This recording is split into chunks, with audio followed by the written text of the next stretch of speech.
আসসালামু আলাইকুম সবাইকে। নিশ্চয়ই আপনারা অনেক ভালো আছেন, সুস্থ আছেন। আলহামদুলিল্লাহ আমরাও সবাই ভালো আছি। তো আমি রেজালা বানাচ্ছি আজকে। রাঁধুনি মশলা, যেটা রাঁধুনি রেজালা মিক্স, সেই প্যাকেট নিয়েছি। তো এখানে ইনস্ট্রাকশন দেয়াই আছে। তো এখানে হাফ কাপ টক দই দিতে হবে, দিয়ে 1 ঘন্টার জন্য ম্যারিনেট করে রাখতে হবে। তো আমি সেটাই করছি।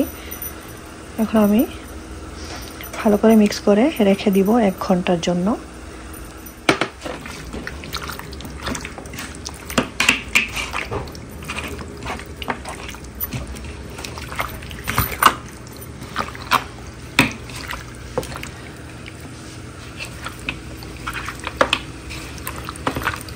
এখানে 1 কেজি মাংস আছে।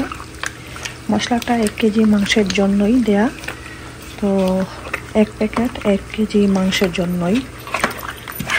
তো ভালো করে মাখিয়ে নিয়েছি। এবার আমি রেখে দিব ম্যারিনেশনের জন্য 1 ঘন্টা ঢেকে।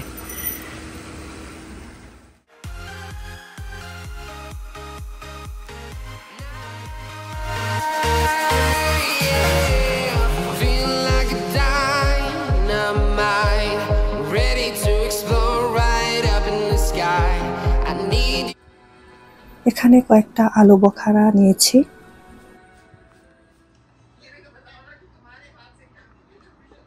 আমার কোনো দোষ নেই, এখানে যতটুকু তেল দিতে বলেছে ততটুকুই দিচ্ছি।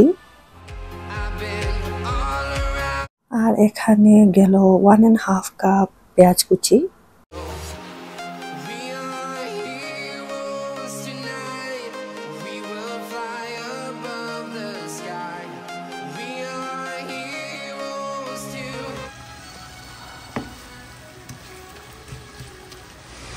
পেঁয়াজ লাইট ব্রাউন হয়ে গেলে মশলাটা দিয়ে দিতে হবে, পেস্ট আর কি, রাঁধুনি পেস্ট।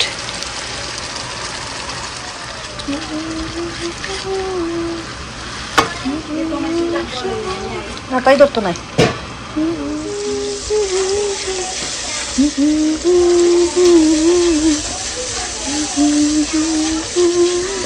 এখন আমি ওই যে ম্যারিনেট করে রেখেছিলাম মাংস, 1 ঘন্টার উপরে হয়ে গিয়েছে, সেটা অ্যাড করব।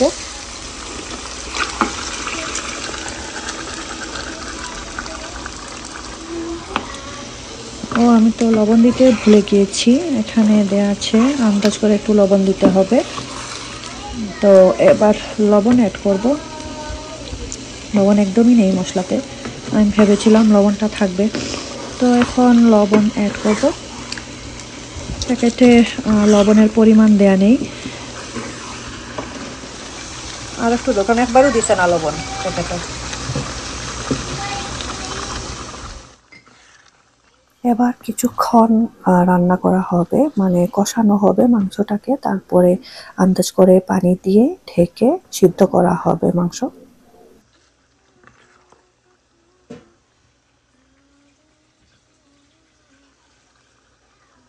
আমি কিন্তু পানি দেইনি, ওই যে দই দিয়ে রেখেছিলাম মিক্স করে, ম্যারিনেট করে, সেটা থেকে পানি বের হয়েছে। প্যাকেটে বলা হয়েছে 10-12টার মতো কাঁচামরিচ অ্যাড করতে। আমি এতগুলার কোয়ান্টিটিটা শুনেই ভয় পেয়ে গিয়েছি, এতগুলো আমি দেইনি, আমি কমিয়ে দিচ্ছি।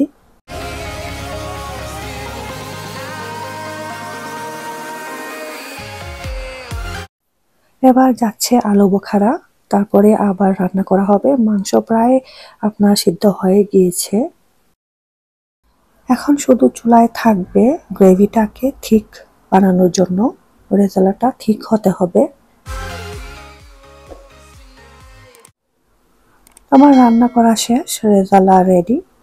কালারটা অনেক সুন্দর এসেছে। আমি পোলাও ভাত দিয়ে খেতে তেমন একটা পছন্দ করি না। রেজালা বলুন, কুরমা বলুন, আমার কাছে বেশি ভালো লাগে পরোটা, লুচি অথবা নান দিয়ে।